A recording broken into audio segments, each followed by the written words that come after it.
Meu nome é Davi Narciso, sou estudante de teologia e hoje nós estamos comentando o Evangelho de Lucas, né? Já existem vários textos comentados, vários comentários aqui dentro desse canal e eu te convido, né? Assista todos esses comentários. Já existe um comentário sobre o Evangelho de Mateus, né? E assista, veja esses comentários e partilhe para as pessoas se esses comentários estiverem fazendo algum resultado e efeito dentro da tua vida.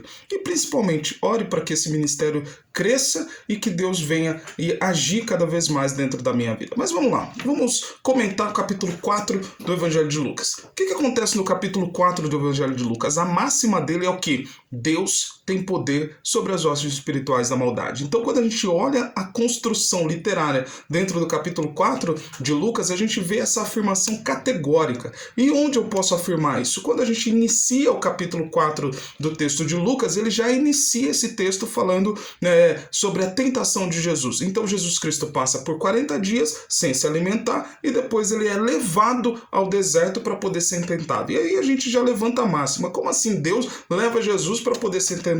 Será que Deus estava querendo ver, Jesus Cristo ser tentado e existia, sei lá, alguma força sádica em Deus para poder ver Jesus Cristo passando pela tentação? Não, não é nada disso. Na verdade, existia um significado categórico ali dentro desse processo, né?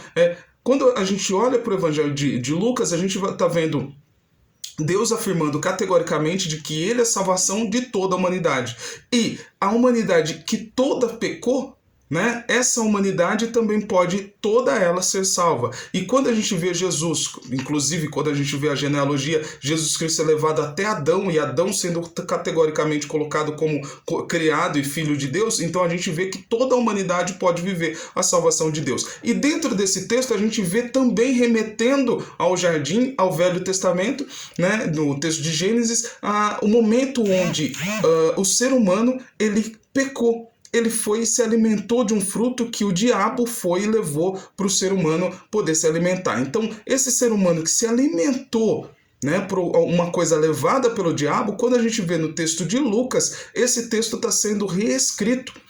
E como está sendo reescrito? Jesus Cristo passa 40 dias sem se alimentar e dentro desse processo de passar tempo sem se alimentar, na hora que ele é levado ao deserto, ele vai ser tentado justamente pelo diabo, que é diferente da construção literária dos outros textos. Então, dentro desse texto, ele vai ser levado a ser tentado pelo diabo. Então, o mesmo sujeito que tentou Adão e Eva lá no final, lá no início da Bíblia, ele vem para tentar Jesus. Porém, Jesus Cristo, ele vence a tentação. Então ele não se alimenta daquele alimento que o diabo estava trazendo para ele poder se alimentar. Então essa construção literária vem afirmar categoricamente logo no início do capítulo 4 que Jesus Cristo vence a tentação do diabo. Quando a gente vai no final do capítulo 4, o que acontece lá? Jesus Cristo vai para a casa de Simão.